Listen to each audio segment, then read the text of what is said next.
Comment se présentent les fistules obstétricales? Quelles sont les femmes qui sont les plus touchées? Quelles sont les conséquences et quels sont les moyens dont nous disposons pour traiter ces fistules obstétricales? Aujourd'hui, Dr Cyr parle de ces choses. La première chose que vous devez savoir, c'est que les fistules obstétricales se présentent sous plusieurs formes. Soit c'est une fistule vésico-vaginale, soit c'est uro-vaginale ou recto-vaginale, ou bien même utéro-vésico-utérine. Ça peut intéresser même l'appareil urinaire à son niveau le plus haut, urétéro-vaginal. Alors, qui sont les femmes les plus touchées? Ce sont les adolescents et les jeunes. Et pourquoi? Parce que leur corps immature n'est pas encore prêt pour accueillir une grossesse et donner naissance à un enfant. Et en général, ce sont ces jeunes filles adolescentes que nous envoyons fréquemment dans les mariages précoces et forcés. Elles sont sujettes à des grossesses précoces. Parfois, sur leur chemin, elles n'ont pas le pouvoir de décision pour aller aux soins. Elles restent dépendantes soit du mari, de la belle famille ou de ses parents. Et alors, la prise en charge, il y a un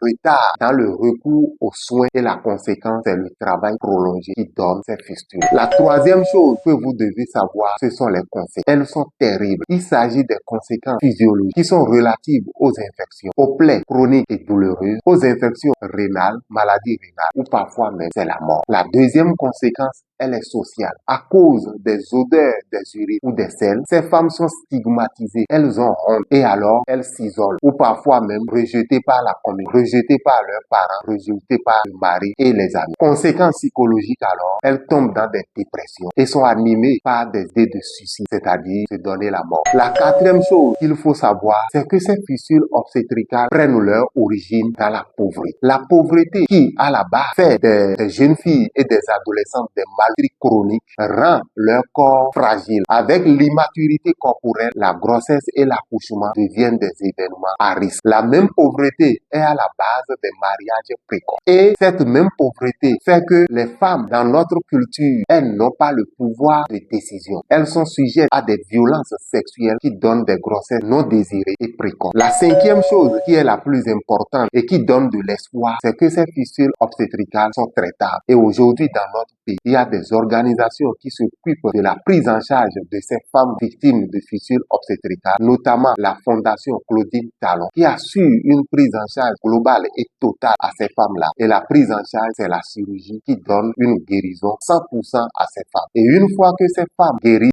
pour leur réinsertion, elles bénéficient de soutien financier de la part de ces organisations pour leur permettre de mener des activités génératrices de revenus. Il est dit couramment qu'il vaut mieux prévenir que guérir. Nous avons comme premier moyen important la planification familiale. Il est important que les grossesses ne soient plus surprises, qu'elles soient voulues, désirées et obtenues au moment voulu. Et le deuxième moyen, c'est la suppression des facteurs sociaux tels que les mariages précoces, les grossesses précoces, les violences sexuelles, l'éducation de nos filles, l'apprentissage de nos filles pour leur permettre d'avoir une autonomisation, surtout sur le plan financier. Le dernier moyen sur lequel je veux insister, c'est que nous, agents de santé, professionnels de la santé, nous puissions garantir et offrir des soins sécurisés et de qualité à ces femmes qui viennent soit pour la grossesse ou pour la couche. Je vous laisse donc cette phrase-ci. Voir sa propre vie compromise par la mise au monde d'un enfant est un sort terrible. Je vous remercie.